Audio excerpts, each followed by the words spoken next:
Saudações fraternais a todos. Que Jesus nos abençoe, nos guarde, nos dê sua paz. E que todos aqui fiquemos nas bênçãos de Deus. Desejo a todos uma excelente noite. Que possamos sair daqui melhor fortalecidos. Vamos relembrar um pouquinho quando nós chegamos na casa espírita. Quanto tempo está fazendo isso? Você lembra? Tem uns que já perdeu a data, outros mais recentes, outros estão chegando agora e outros estão chegando pela primeira vez. Não é fácil, a gente sabe, chegar numa casa espírita, né? Chegar numa casa espírita não é tão fácil porque a gente fica com medo. Aqui mexe com o espírito. Mexemos com o espírito ou não mexemos com o espírito? Mexemos ou não mexemos? Eu não ouvi. Mexemos com o espírito aqui ou não mexemos com o espírito? Então, e o pessoal fica com medo. A gente vai passando ali o botãozinho da televisão, a gente dá uma paradinha e o pessoal ali, sai em um nome. Não é assim que o pessoal fala? Aí a gente fica com medo. Mas o que é que te trouxe aqui na casa espírita? Você veio pelo amor ou você veio pela dor? Normalmente a gente vem por dor. Normalmente a gente tem problema sério para resolver, né? A gente passa a dormir mal à noite, sonhos horripilantes, levanta no outro dia muito cansado. Às vezes a gente tem sensação de estar ouvindo vozes. Olhamos para trás, a gente não vê ninguém. Arrepia o cabelo, não arrepia? De quem tem, né? Que não é o meu caso. Às vezes a gente olha do lado, tem a impressão de que está vendo um vulto, a gente olha e aquele vulto some. E começa a mexer com a gente isso. Começa a mexer no nosso psicofísico. E aí o governo mexe na economia de um país, altera lá uma lei, e você que é empresário, você que é microempresário, você que trabalha por conta, né? Preocupa, porque se as vendas caem, você tem compromissos a saldar, isso vai te preocupando. E você que é empregado também tem essa preocupação. Se você perder o emprego, você sabe o tanto quanto é difícil a reposição do mesmo. E isso vai desencadeando problemas de ordem física, né? E também no nosso psicológico vai atraindo, vai mexendo.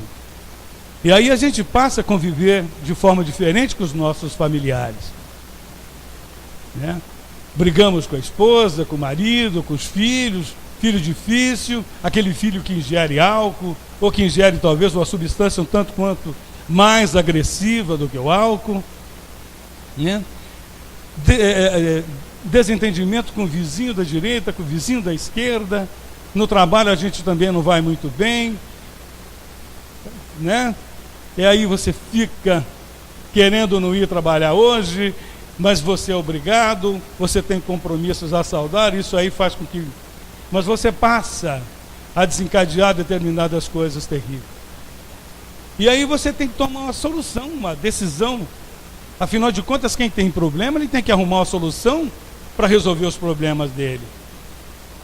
E aí ele conversa com um amigo, bate um papo, explica os sintomas que estão ocorrendo na vida dele, no íntimo dele, né, que ele não está conseguindo a realização de determinadas coisas. E esse amigo também não está preparado, não consegue ajudá-lo. Aí ele vai em busca de outra coisa. E quando a gente tem problema, a gente tem que buscar outra solução mesmo. Aí vai no pastor, vai no benzedor, vai na umbanda, vai no curador, vai no pastor, vai no padre, vai no médico, e o médico também não encontra nenhuma solução para o seu problema. Aí você fala, meu Jesus, aonde é que eu vou? Falaram do centro espírita para mim, mas aquele pessoal lá mexe com o espírito. E eu vejo na televisão aquelas coisas de sai, não é assim? Mas aí ele ganha coragem e vem para a casa espírita, cheio de problemas. Agora a gente vai parafrasear os nossos irmãos evangélicos aqui, chega no fundo do poço, mas vem e quer que nós resolvemos o seu problema rapidamente, porque aqui nós mexemos com espírito, e espírito tem poder. Tem poder ou não tem? Então, sabendo que espírito tem poder, você quer que nós resolvemos rapidamente, porque você tem outras coisas para fazer, né? Você tem lá fora o chegar mais cedo em casa, ficar de short, tomar um copinho de água número 1, número 2, né? Vai no barzinho, conversa com um amigo para descontrair um pouquinho, bate lá uma partidinha de snooker, também toma um copinho de água número 1, número 2, não é? Ou, mais sério, vai para casa, senta, toma um banho, assiste televisão, aqueles jornalzinhos bonitos que tem lá, aquelas coisas dramáticas, e vai dormir com o gordo ou com a sessão coruja. Olha, eu sei que vocês estão bronqueados comigo de estar falando dessa forma, mas pessoas de bem é exatamente isso, acha ruim mesmo. Se você está achando ruim das colocações que eu estou fazendo aqui, nessas últimas, você imagina a espiritualidade amiga. Como é que eles encaram isso? Quando você chega aqui na casa espírita, você é recebido de braços abertos.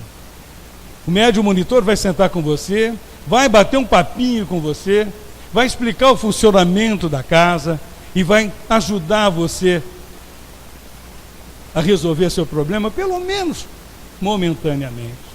Aqui trabalha encarnados e trabalha desencarnados. Muito mais desencarnados do que encarnados. E a gente não sabe a quantidade. E aí, se você participar certinho do que a casa espírita oferece, pode ter certeza que uma série de coisas boas começa a acontecer para você. No primeiro dia que você chega, que você sai, que você recebe água fluidificada, recebe um passe, você vai para casa, você vai dormir melhor. Você vai ter uma noite mais tranquila. Mas a gente quer soluções imediatas. E o imediatismo dentro da casa espírita fica difícil, porque aqui nós seguimos Jesus. E para seguir Jesus, a gente tem que passar pela legislação de Jesus, pelos trâmites normais de Jesus. E olha que importante, olha o que Jesus fala no Evangelho. Conheças a verdade, que a verdade vos libertará. E que o mal está na cabeça do homem ignorante. Faça o bem, que o bem virá até você. Faça o mal, que o mal também virá até você. Eu vou repetir isso algumas vezes. É muito importante. É por isso, Deus já está dando para que você comece a entender que não há possibilidade de nós prometermos cura de imediato para você. Deus faz milagre? Vocês estão com medo? Eu fiz uma pergunta. Deus faz milagre? Gente, vocês são incrédulos. Metade está achando que faz, outro não. Eu vou perguntar mais uma vez. Eu não ouvi. Deus faz milagre? Então, gente, se Deus... Olha, tem incrédulo aqui. Se ouviu alguém falar não, eu vou seguir ele. Eu também vou falar não. Né? A gente está acostumado com isso. As religiões é que colocaram isso na nossa cabeça. É troca que nós temos que fazer com Deus. Faça isso que eu te dou isso. Aí você está preocupado. Por que Deus não faz milagre? Deus é pai do branco? Será? É pai do negro? Do vermelho? Do índio? Do amarelo? É pai também do homossexual? Da prostituta? Do bandido? Do ladrão? É? Bom, se Deus é pai de todos, ele não pode ter preferência para nenhum dos seus filhos. Porque é rico, porque é pobre, porque é negro, porque é branco. Deus é pai de todos. E Deus já criou a legislação. Ele não vai proteger nenhum dos seus filhos, porque ele gosta dos seus filhos igual. Vamos voltar em Jesus? Conheças a verdade, que a verdade vos libertará. E que o mal está na cabeça do homem ignorante. Faça o bem, que o bem virá até você. Faça o mal, que o mal também virá até você. partindo disso, desse ensinamento de Jesus, como é que a casa espírita pode prometer para você cura de imediato? Ela vai preparar você por intermédio dos estudos. A nossa doutrina é rica na literatura. Os espíritos mandam mensagens de consolo para a gente. E a gente precisa estudar um pouquinho. E essa casa está desenvolvendo isso. Há pouco o Lúcio acabou de falar a respeito dos estudos que a casa inicia. Ser espírita é ser conhecedor dos ensinamentos de Jesus, esmiuçado com os espíritos benfeitores que mandam mensagem para a gente. Aí você vai entender que você vai ter uma cura assim, você vai ter uma melhora muito grande na sua vida, mas são com doses homeopáticas. Não é aquele milagre que lá fora os nossos irmãos falam: vem para cá, querido irmão, eu vou fazer a prece da cura, vou falar com Deus para você. E aqui na casa espírita é diferente. Todo mundo aqui fala com Deus, porque todo mundo aqui é filho de Deus, independente de posição social, independente de cor, independente do que ele é. Somos iguais, somos filhos de Deus, somos irmãos. E quando a humanidade souber disso, que nós somos irmãos, o planeta muda, a atmosfera do planeta muda, o hálito mental muda. Um compreenderá melhor o problema do outro, um ajudará o outro. É isso que prega Jesus. É isso que Jesus nos ensina no Evangelho. Não ensina privilégio, ensina a gente: se queres, podes, e nós podemos. Só depende da gente, só depende do esforço próprio que a gente vai conseguir através dos estudos, através da doutrina espírita, através dos ensinamentos dos benfeitores amigos. É diferente um pouquinho, não é? Eu sei que você ainda está com a ideia aí na cabeça de que Deus faz milagre.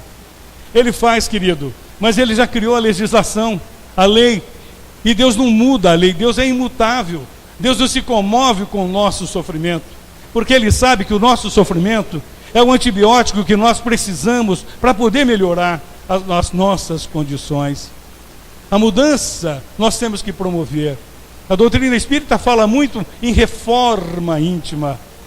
E nós temos que aprender a cada dia, a cada momento, a cada hora, onde estamos errando. A gente tem que descobrir os nossos erros. É por isso que nós passamos por determinadas experiências da vida. Vocês falaram aqui que espírito tem poder. E espírito realmente tem poder. Mas o poder do espírito é limitado. Olha, hoje eu sou alma, né? Porque quando nós estamos encarnados somos almas, mas quando dormimos voltamos a ser espírito. É só dormir, você volta a ser espírito. E amanhã eu deixo meu envoltório carne e vou lá para a pátria espiritual, não sei onde que eu vou. Você acha que eu vou ganhar força, poder para vir aqui e ficar ferrando você? Não é bem assim. O espírito tem poder, mas o poder do espírito é limitado. Não é isso? Às vezes nós carregamos karma, às vezes algum espírito vem fazer alguma cobrança na gente, sim. Mas você sabe que você pode mudar o seu karma se você quiser? É simples. Tem um espírito que contou uma história fantástica e você já deve conhecer essa história, mas eu vou repetir. A respeito de um homem que, em encarnações anteriores, ele cometera determinados deslizes, ceifou vida de pessoas, cortou perna, cortou braço, né? E numa encarnação, ele nascera com pensamentos diferentes. Ele foi uma pessoa boa, foi uma pessoa que gostava de ajudar os outros, e não é por isso que ele era espírita, não. Para ser bom, não precisa ser espírita, precisa ter consciência. E aos 30 anos de idade, esse homem, né, os benfeitores pegaram a ficha e viram lá: olha, hoje é o dia da gente ter que cortar o braço dele. Mas como é que nós vamos cortar o braço dele? Foi uma pessoa bacana, um homem bom, justo, cumpridor dos deveres, ajudou A, ajudou B, ajudou C, não viu a quem. Falou, mas precisamos fazer alguma coisa. Cortaram um dedo dele. Não fica pensando você que ele transformou depois em presidente da República, não, que não é esse caso, não. Mas então você viu como é que a gente pode mudar o nosso karma sendo bom. Ele perderia um braço aos 30 anos. Não cortaram o braço, cortaram o dedo. Para ele poder sentir a dor que ele causou nos outros. Então, se a gente for bom, é o primeiro passo, o primeiro caminho para que a gente possa mudar as coisas. A doutrina espírita nos fala isso, nos ensina isso. Como é que a gente pode querer cura de imediato se nós estamos em débito? Não é isso? Quando você vai no médico, você está sentindo alguma dor, você narra para ele o que você está sentindo. E ele faz um diagnóstico. E ele receita para você um medicamento. Mas ele não sabe se esse medicamento vai fazer efeito bom ou efeito ruim. Ou nenhum efeito. O espírito André Luiz, ele nos fala que quem tem parcelas determinadas, ele sabe o tanto quanto ele tem que pagar no final. Vamos fazer um cálculo aqui. A gente vai assumir um compromisso de pagar R$100 por mês em 10 pagamentos. A gente já sabe o resultado, a gente sabe que é R$1.000. Não é? Mas aqui não tem jeito. Nós não conhecemos o seu passado. Como é que a gente pode prometer cura de imediato? Se não conhecemos o seu passado, não conhecemos o seu presente e não sabemos aquilo que você almeja para o futuro. Não é isso? Vamos relembrar Jesus mais uma vez. Conheças a verdade, que a verdade vos libertará. E que o mal está na cabeça do homem ignorante. Faça o bem, que o bem virá até você. Faça o mal, que o mal também virá até você. Está dando para perceber que não tem cura de imediato, mas que a gente pode mudar uma série de coisas na nossa vida por intermédio das mudanças que nós vamos provocar. Há a possibilidade da gente fazer isso, não há? Olha, de Jesus chamar, de nos chamar de ignorante, a gente fica meio... Mas nós somos ignorantes.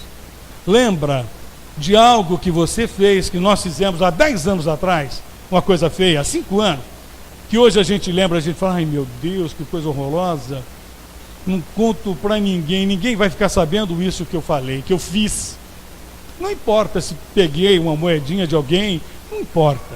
Ou aquela musiquinha da Rita Lee no escurinho do cinema, aí você imagina o que você quiser. Aí a gente acorda, tipo, ai meu Deus, que coisa feia que eu fiz, não quero fazer mais. Sabe por que você não quer fazer mais? Porque você já saiu daquela ignorância que Jesus colocou. A gente já aprendeu outras coisas. E vamos cometer deslize ainda a vida toda. Tá certo? Então, olha, espírito tem poder, mas o poder do espírito é limitado. A gente pode receber as benesses de cura, sim, mas a gente tem que mudar algo na vida da gente. A gente também tem que se propor à mudança, aceitar mudança. No Evangelho de Jesus tem uma passagem de uma senhora, aquela mulher hemorrágica, que por um período de 12 anos ela teve um sangramento e nada o curava. E ela ficou sabendo que Jesus passaria na cidade onde ela residia na data. O que ela fez? Ela se preparou, ela se encheu de esperança, encheu de emoção e falou, eu vou ter com Jesus.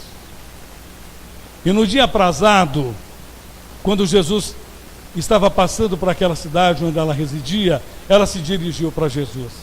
E a multidão que acompanhava Jesus, era quase impossível dela chegar próximo de Jesus. E ela deu um jeitinho. Ela foi para lá e para cá, se contorcendo, e ela conseguiu tocar nas vestes de Jesus. E Jesus sentiu aquilo. E Jesus fala para Simão Pedro, Pedro, quem me tocou? E aí Simão Pedro fala para Jesus, não sei, Senhor. No meio de uma multidão dessa, muitos devem ter lhe tocado. Falou: não, Pedro, alguém muito especial me tocou. E quando Jesus olha, ele viu uma mulher, aquela luz, aquela alma. Jesus fala para ela assim: mulher, a tua fé te curou. A gente também pode acionar aqui dentro da gente uma alavanca. Olha que Jesus fala no Evangelho: sois deuses, e nós somos. Precisamos aprender a ativar o nosso Deus interno. Aí nós conseguiríamos determinadas mudanças. A gente tem que desejar. Não adianta a gente ficar pedindo.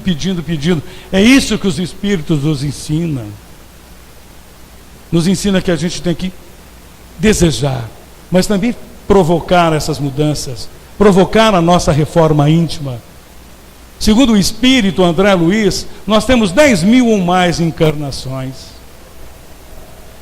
Para você que está chegando agora, eu sei que é difícil entender isso. Nossa, 10.000 encarnações.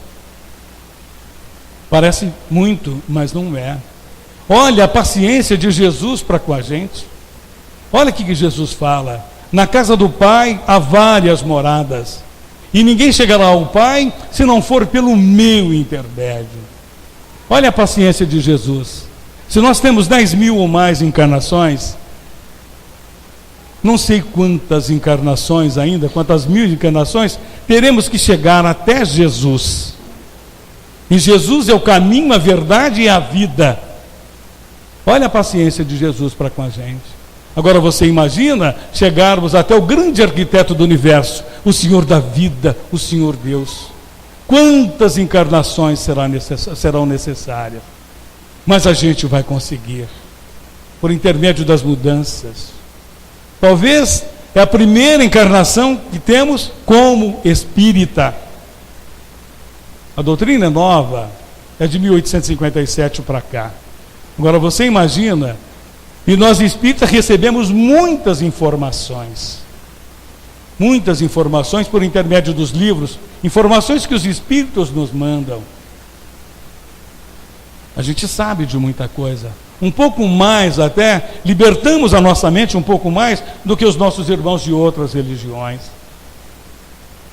Mas Jesus também fala no Evangelho: para aquele que muito for dado, muito será cobrado. Olha a nossa responsabilidade. Se não provocarmos a mudança, cobrarão muito mais da gente. Não é isso? Então acho que a gente tem que tomar um pouquinho de cuidado. A doutrina espírita não fala que fora do centro não há salvação, fora da igreja não há salvação, e sim fora da caridade não há salvação. E a caridade começa com a gente mesmo. É só o primeiro mandamento da lei: amar a Deus sobre todas as coisas e o próximo como a ti mesmo. Não é? É a gente. Se a gente não ama a gente, como é que nós vamos amar o nosso próximo? E o nosso próximo mais próximo, quem é? Não são os nossos familiares? Como é que nós estamos tratando os nossos familiares? Porque tratar as pessoas aqui fora a gente trata um pouco melhor. A gente põe uma máscara, a gente tem verniz e a gente trata um pouquinho melhor. Mas e dentro de casa? Como é que está o relacionamento? Como é que está o tratamento um com o outro? Você está tendo paciência de conversar com aquela pessoa que mora dentro da sua casa? Você está tendo, sabe, de caridade que você está fazendo dentro de casa? Tem muitas coisas que a gente pode ouvir uma pessoa dentro de casa: um bom dia, né? Tem gente que não fala bom dia, fala dia, né? Sabe, tem N maneiras da gente colaborar dentro de casa, da gente fazer caridade dentro de casa. Eu vou começar a citar algumas aqui. Se voar algum sapato aqui em mim, eu até aguento, né? Por exemplo, sabe aquela pastinha que você deixa aberto lá no banheiro da sua casa? Se fechar, é caridade. Sabe aquela toalha que você toma banho, que você deixa molhada em cima da cama? Se estender, é caridade. Sabe aquele prato que você termina de comer, aquela saborosa comida, e deixa ele até com sobra de comida em cima da mesa? A gente pode ajudar a fazer a caridade, tirando o prato dali, levando o resíduo de comida, você coloca no lixo, né? Quer ajudar mais um pouquinho? Pega esse prato, coloca na pia. Pinga uns pinguinhos de detergente, é outra caridade. Abre a torneira. Quer ajudar um pouco mais? Pega a bucha, lave. Eu paro por aí.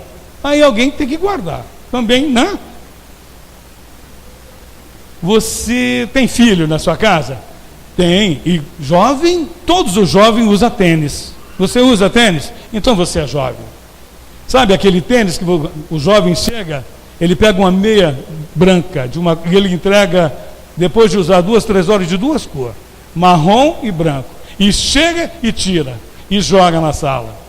Se chegar alguém, nesse momento, bater na porta, meu Jesus, é uma correria para poder limpar as coisas que está ali.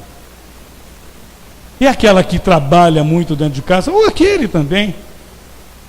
Se você tem copo na sua casa, quantos? 1? Se tiver 1, ele está em cima da pia. 5 está em cima da pia. 20 está em cima da pia. Não está?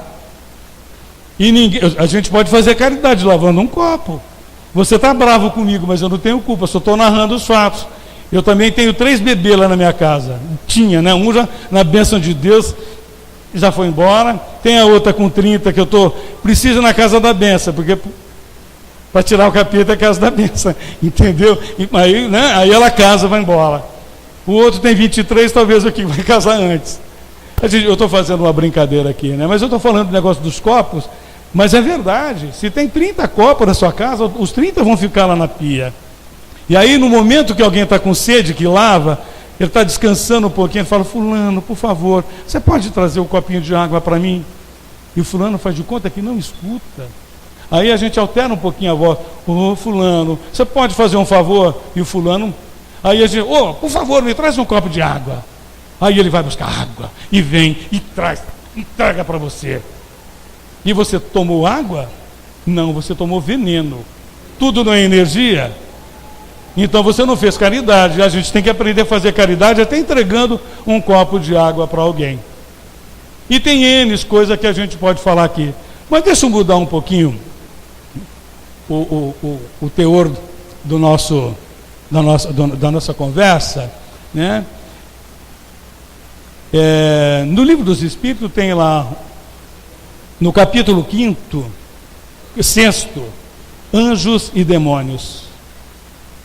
Anjos e demônios. Qualquer coisa você vai tirar sua dúvida lá. Vai ser ótima oportunidade para que você vá lá e leia o Livro dos Espíritos. Existe demônios?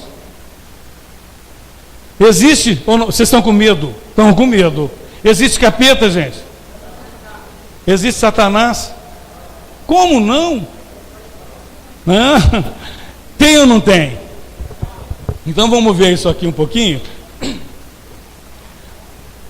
Se a gente retroceder um pouquinho na história, antes de Jesus, analisando a mitologia, e a mitologia de cada povo é rico de conhecimento em história. Então, de certo modo, o homem moderno, ele pergunta para a religião que ele frequenta: aonde eu vou após a morte?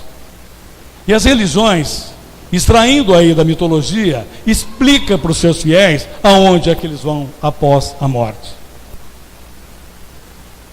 Como é que é essa história de ir após a morte? A gente tem que retroceder um pouquinho mais, muito antes de Jesus, quando deram início ao mundo. O mundo foi feito em quantos dias? Quantos dias? 6 ou 7? 6 ou 7, gente? Nosso pessoal aqui é leitor da Bíblia mesmo, Lúcio. Entendeu? É 6 dias mesmo. E no 7º, o que aconteceu com Jesus? Com Deus.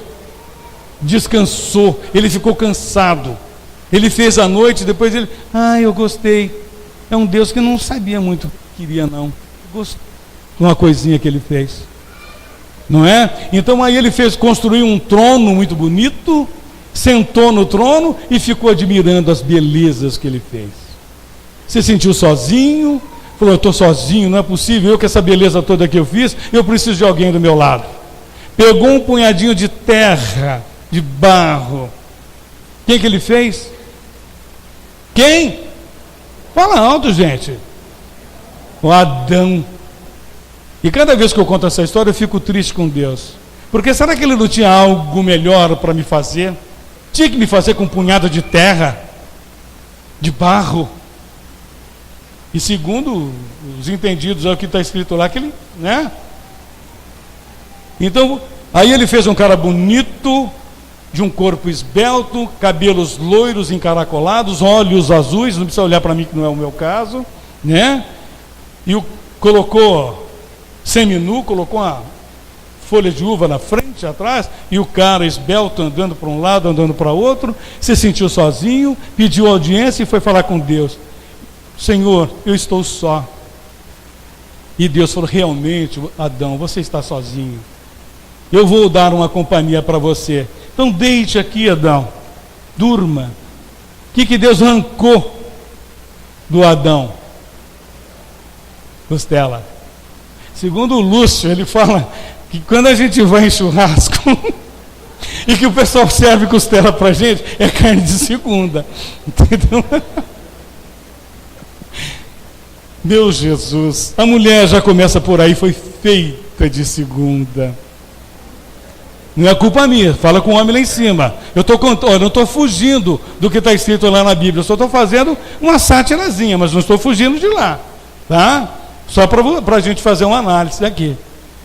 Aí, criou a mulher, uma jovem bonita, esbelta, né? Nas partes íntimas colocou uma folha de uva, aqui, né? Atrás, e dois jovens bonitos andando. Não podia fazer o quê, gente? Não podia fazer o quê? Imagina dois jovens bonitos, não pode fazer aquilo. Aí inventaram uma historinha que chega uma desgraçada de uma cobrinha que não aprendeu a falar até hoje e faz a coitada da mulher comer a maçã. Mas também tem um cara chamado Gabriel Pensador aí, lá do Rio de Janeiro, o que ele falou das doidas? Talvez o fato dela ter, né, comido a maçã, ou dado a maçã para o Adão, porque será que foi por causa dos cabelos? Bom, depois dessa historinha da maçã, o que aconteceu? Foi expulsa do paraíso, gente. Vocês não foram no catecismo, não? Foram ou não foram? Aí foram expulsos do paraíso, porque essa historinha da maçã que está mal contada, né? Aí surgiu a história, depois de comer a maçã, que nós somos filho, fruto do pecado original. Olha que horror. Fazer sexo é pecado, e nós somos filho. Filho do quê? Do pecado original. Olha que horror. E para terminar esse pecado original, joga um pouquinho de água na tua cabeça e tudo volta ao normal. Não pode ser dessa forma, não é verdade? Não é muito primário isso? E aí expulsou do paraíso e tiveram dois filhos. O que aconteceu com esses dois filhos? Um matou o outro. Então vamos fazer uma análise agora. Onde é que está a Eva preta? A Eva vermelha? A Eva amarela? A branca nós já sabemos que é a loira, não é? Não está algo errado aí? Será que Deus realmente criou a mulher de segunda? Não pode. A mulher carrega no útero materno vida. Se não for por intermédio da mulher, não tem segmento na vida. Talvez num futuro, quando criar um grande útero, mas vai demorar muito. Por enquanto, até hoje é a mulher. E o homem existe, né? Segundo os espíritos nos informam, há 4 bilhões e meio de anos. Então, 4 bilhões e meio de anos a mulher vem dando sequência na vida. Deus não criou a mulher de segunda, não. Mandou embora do paraíso. O que Deus criou para ficar com ele? O que Deus criou lá? Fala. Não lembra? Faltaram do catecismo nessa aula? Deus criou os anjos para ficar com ele. Lembra disso? Deus criou os anjinhos. Agora você imagina Deus, que é o grande arquiteto do universo, criou as constelações todas, criou as estrelas, os planetas, os cometas, criou água, criou a terra, os minerais, os vegetais, os animais. E a criação mais perfeita de Deus, qual foi? O homem. Exatamente isso, o homem. Agora você imagina, Deus ter que criar anjinho para poder ficar com ele. E aí, os anjinhos estão lá todos de branco, um olhando para o outro. Oi, irmão, oi, irmã. Comer maçã não podia, porque senão, neguinho vazava com eles de lá, não é isso? E aí um fala para Deus: Senhor, vamos fazer algo, alguma coisa diferente, eu estou precisando trabalhar. Não, então você vai ser do mal e eu vou ser do bem. Não é isso a história? Eu estou fazendo uma sátirazinha, mas estou mudando alguma coisa de lá? Nesse exato momento, o que Deus criou? Quando expulsou aquele anjinho do paraíso. Deus não é a personificação do bem? O que ele criou ali? O que Deus criou nesse momento? O mal, o capeta, o demônio, o Satanás, sei lá quem. E você acha que Deus criou isso? Deus não pode ter criado o mal. Vamos recordar Jesus. Conheças a verdade, que a verdade vos libertará. O mal está na cabeça do homem ignorante. Faça o bem, que o bem virá até você. Faça o mal, que o mal também virá até você. Mas essa é a forma que as religiões inventaram para falar para os seus fiéis onde é que eles vão após a morte. Determinado segmento religioso acredita que se você for bonzinho, vai para onde? Mais ou menos vai para onde? Purgatório. Se você for malzinho, ruinzinho, vai para onde? Todo mundo sabe, né? Um outro segmento religioso acredita que Deus descerá numa carruagem de fogo e fará julgamento dos vivos e dos mortos. Provocará ali o dia do juízo final, o Armagedon. Que horror! A ciência acha que nós somos parecidos como se fôssemos um pinguinho de água. Se pegarmos uma partícula de água e jogar no oceano, a gente vai se misturar e a gente volta a ser o todo. E olha o que vai acontecer com a gente. Nós vamos perder a nossa individualidade. Olha que horror, olha que terrível. Perder a individualidade. E a doutrina espírita nos fala que nós somos criação divina, sim. Somos criação divina, criados simples e ignorantes. E Deus, na sua infinita bondade, nos dá a lei do esquecimento. Porque se lembrássemos aquilo que fomos no passado, procuraríamos burlar a legislação divina. Ah, eu fui isso, não posso ser isso agora. E Deus te dá a lei do livre-arbítrio, de você fazer tudo aquilo que você deseja. Quer ser bom? Pode. Quer ser ruinzinho? Pode. Quer matar? Pode. Quer roubar? Pode. Quer ser bom? Melhor ainda, pode. A escolha é a nossa escolha. Deixa eu apelar um pouquinho aqui. Quando a gente fala na África, a gente já tem uma ideia daquelas crianças toda barrigudinha, passando fome, não é isso? Você já viu gente bonita? Claro. Até fio-fio a gente faz, ou a gente escuta. Você já viu gente feio? Horroroso. A gente olha e fala: Jesus amado, o que é isso? A gente fala: meu Deus, eu não vou almoçar hoje, porque é tão feio, desgraçado, que a gente, não é? Agora você viu que disparidade? Alguém é bonito, alguém é feio, outros moram na favela, outros moram e tem casa, mansão com heliporto. E esse Deus não vê essas coisas? Será que Deus é tão ruim assim? Será que Deus... E ainda, no dia do juízo final, você imaginou? Vai levantar todos aqueles mortos, que a gente não sabe como. Já pensou? E vai ser julgado ainda por Deus, que é Pai de todos. Pai não julga filho? Ou julga? Será que pai julga? Não julga. Não é isso? E a gente vai ser julgado e vai ser mandado queimar no fogo do inferno para o resto da vida. Que horror! Você já imaginou se você for escolhido por Deus para gozar das delícias do paraíso? E a sua mãe que você ama, o seu pai, o seu irmão, o seu filho, ser enviado por Deus para queimar no fogo do inferno? Você iria para o paraíso? Eu não iria.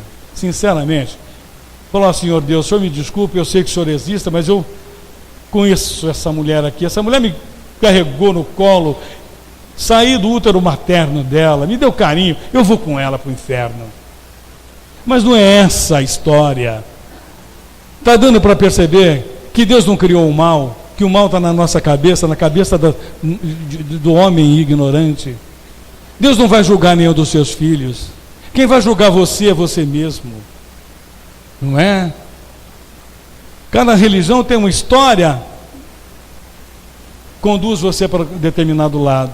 E nós sabemos que não é assim. Nós sabemos que é um pouquinho diferente. Tem um espírito missionário que hoje não se encontra mais encarnado, mas está vivo. Porque o Espiritismo nos ajuda nisso. O Espiritismo matou a morte. A morte não existe. Existe a morte do corpo. O espírito continua vivo.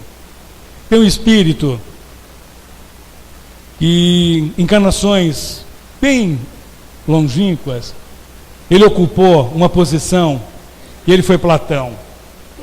Depois, na Gália, ele era entre os druidas, ele era monge e recebeu o nome de Kardec.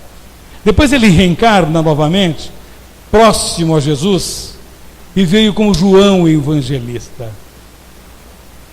No ano de 1200, Jesus envia seu amigo João Evangelista para reencarnar na terra.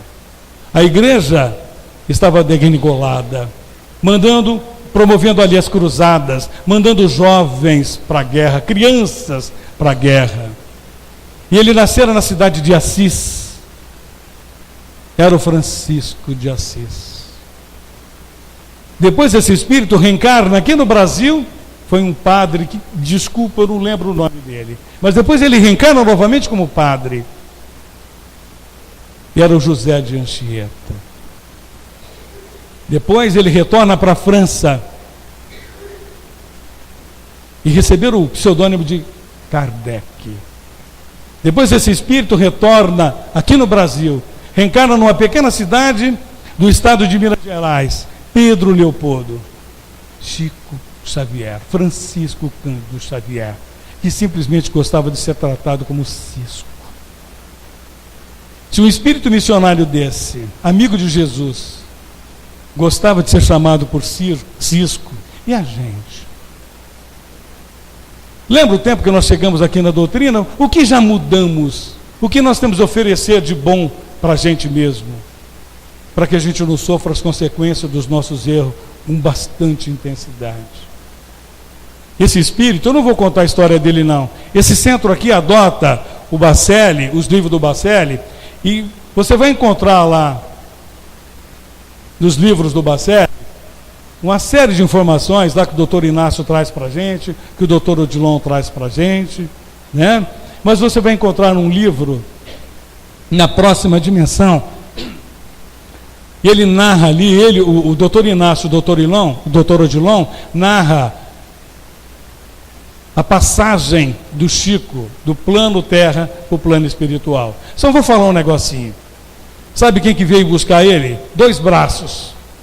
Eram os braços de Jesus que veio buscar o seu amigo. Agora você imaginou? Quem que é que vai julgar a gente? Quando a gente deixar o envoltório carne e retornar para o mundo espiritual, para a pátria espiritual. As outras religiões têm alguém. E nós? Vamos ser julgados por quem? Um juiz muito especial vai julgar você. Sabe quem que é esse juiz? Quem? A nossa consciência. Vai passar na nossa tela mental vai passar um filme e a gente vai, em breves momentos, a gente vai verificando o que fizemos de bom e de ruim.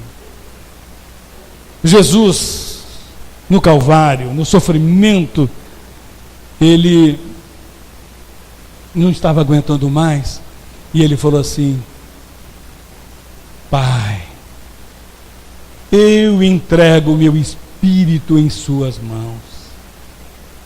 Você já pensou?